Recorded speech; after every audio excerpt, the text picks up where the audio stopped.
Hello and welcome back YouTubers to another episode of Pokemon Theories, the show where 9 out of 10 doctors agree Professor Oak isn't really a professor and going to the gym doesn't mean pumping iron. Today's Pokemon Theory: why are there fairy types in Pokemon X and Y but not in the other generations? It's a good question. As we saw with Generation 2, the addition of Dark and Steel types changed some things.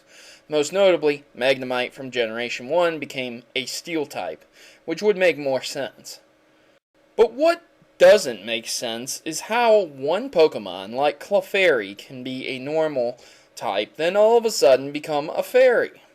So, Clefairy is going to be my prime example, though there are other Pokemon from the previous generations that carry over, like Jigglypuff and Peekaboo. I mean, Meryl. Not like I'm hinting at my next video or anything. But back on topic. Clefairy, changing into a fairy type. It even went so far as to make it a full fairy type, dropping its normal type completely. So, what kind of Pokemon is Clefairy classified as? Let's consult Dexter. Clefairy. This impish Pokemon is friendly and peaceful. It is believed to live inside Mount Moon. Other entries list it as a fairy, stating multiple times that it draws its power from the moon. So obviously, early on, it has been shown that Clefairy draws its powers from the moon, evolves from the moonstone, and even floats with moonlight and lives on Mount Moon. Even in Episode 6, Season 1, it is shown that Clefairy's powers and its affinity towards the Moonstone. It is shown later in another episode that Clefairy secretly is stealing people's stuff to build a rocket ship to return home. So the obvious conclusion is that fairy types are aliens. Alright guys, theory over, we're done here, right? Yeah, thanks everyone. Thanks for coming, thanks for staying tuned. Nope, not even close. While that would account for an entirely new type to show up, it would not explain the game mechanics. So if game mechanics are a serious problem, right, how does one explain the complete and total conversion of one Pokemon's typing without evolution? Speaking of evolution, though, what if a Clefairy became a different type because it evolved into it over time?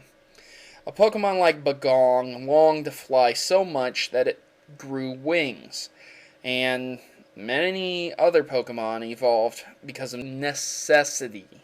But each one of those evolutions created an entirely different Pokemon.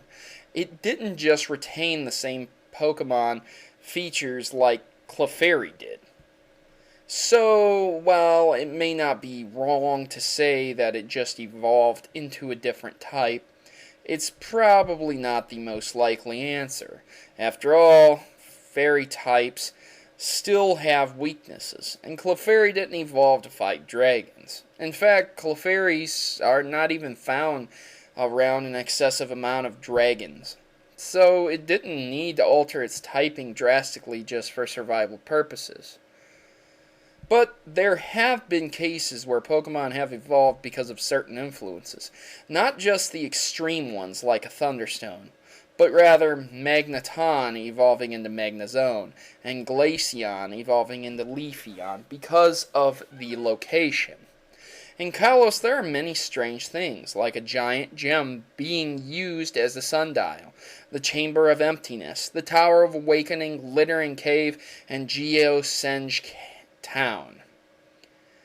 And Kalos is in fact one of the only regions that shows the discovery and research of Mega Evolution.